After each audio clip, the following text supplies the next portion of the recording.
है बॉक्सिंग में भिवानी का क्या योगदान हो और आगे भविष्य में जो बॉक्सिंग को लेकर फेडरेशन या आपकी एसोसिएशन क्या कदम उठा रही है?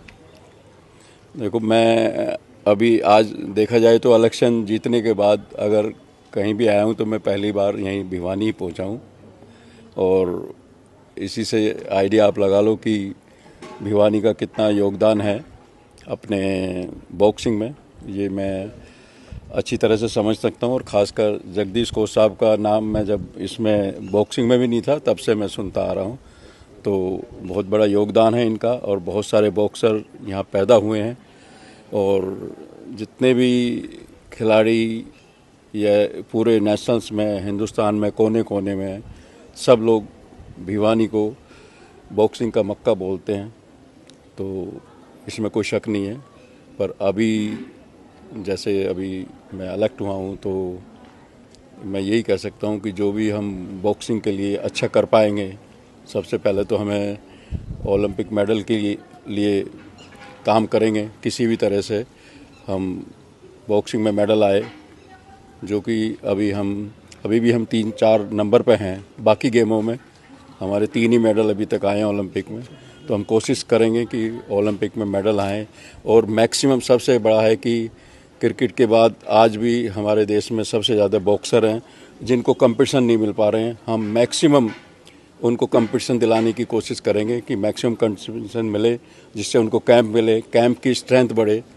तो कैंप कम से कम भी 60 से 70 बच्चे एट ए टाइम, लड़के लड़कियां अलग अलग 60-70 कैंप में रहें, तभी हम उनमें अच्छा सिलेक्शन और अच्छे खिलाड़ी पैदा कर सकते हैं। मेरी कोशिश यही रहेगी। सरकार का काफ़ी सहयोग होता है, मांग भी उठती है, तो क्या लगता है कि सरकार का कितना जो सहयोग होना चाहिए वो खासकर बॉक्सिंग के लिए मिल पाता है?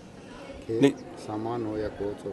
नहीं, सरकार अपनी तरफ से काफ़ी फैसिलिटीज़ दे रही है, लेकिन हम लोग उसका ठीक से सदुपयोग नहीं कर पा रहे हैं।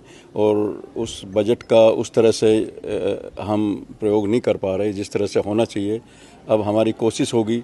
सरकार भी चाहती है कि अब जैसे फेडरेशन के हाथ में नेशनल्स कराने थे, फेडरेशन तो हर नेशनल्स का पैसा देती है, तो लेकिन हमारे नेशनल नहीं हो पाए। नेशनल नहीं होंगे तो कैंप में बच्चे कैसे सेलेक्ट होंगे और वो उनके कैंप कैसे लगेंगे।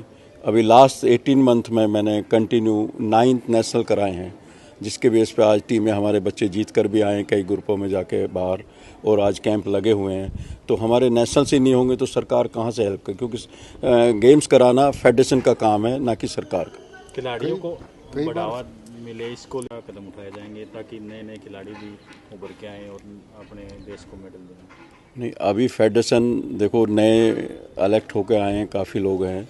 जो हमारे अजय सिंह जी प्रेसिडेंट हैं, उन्होंने मुझे पूरा ग्रीन सिग्नल दिया है, पूरा सिंगल हैंड दिया है कि बॉक्सिंग को ऊपर ले जाने के लिए प्रमोद जी आप जो कर सकते हो करिए।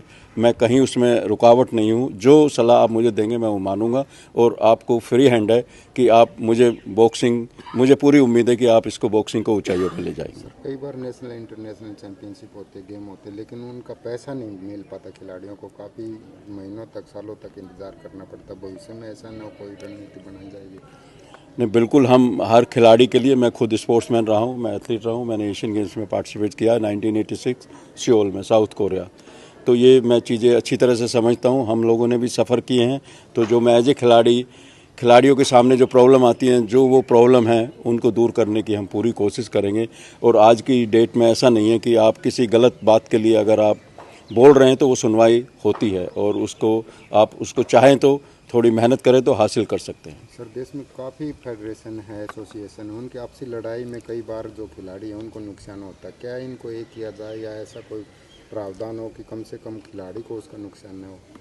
जहाँ तक मैं एक्चुअल तो पता नहीं सकता कितनी सच्चाई है कितनी है कि जब हमारे ये अनुराग ठाकुर जी को स्पोर्ट्स मिनिस्टर बनाया था प्रधानमंत्री जी ने, तो यही समझाया था कि हम लोग ओलंपिक कराने की कोशिश कर रहे हैं, लेकिन हमारी ये रोज़ की कभी किसी फेडरेशन की लड़ाई है, किसी फेडरेशन में है, तो उनको यही चार्ज दिया था कि आप इनको समझा बुझाकर इनकी, देखो ये इतने सालों से बॉक्सिंग मतलब बॉक्सिंग क्या ऑल फेडरेशन जितनी भी हैं एसोसिएशन है, ये लोग जुड़े हुए हैं, इनको हम निकाल नहीं सकते, लेकिन इनको समझा बुझा के इनकी आपस की यूनिटी कराइए और इनको एक मंच पे लाके इनको ठीक से करिए, तभी ताकि हम लोगों का स्पोर्ट्स का माहौल बन पाएगा।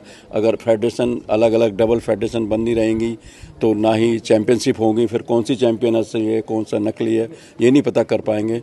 तो ये मुझे पता चला है कि उनको ये कार्यभार 16 हुआ था, और अभी भी जो हमारे स्पोर्ट्स मंत्री जी आए हैं मनसुख मांडविया जी, वो इस काम को बहुत ही अच्छी तरीके से कर रहे हैं कि सारी फेडरेशनों का समझौता कराकर और वो उनके प्रॉपर इलेक्शन कराकर एक मंच पे खड़ा करने की कोशिश कर रहे हैं। काफ़ी क्लब और एकेडमी जैसे यहाँ पर आप आए हैं, ऐसी खिलाड़ियों को फ्री में जो है ट्रेनिंग देते हैं, उनकी कैसे मदद कुछ हो सकता है ताकि उनको बढ़ावा मिले, उनको मदद मिले और अच्छे खिलाड़ी आगे आएँ?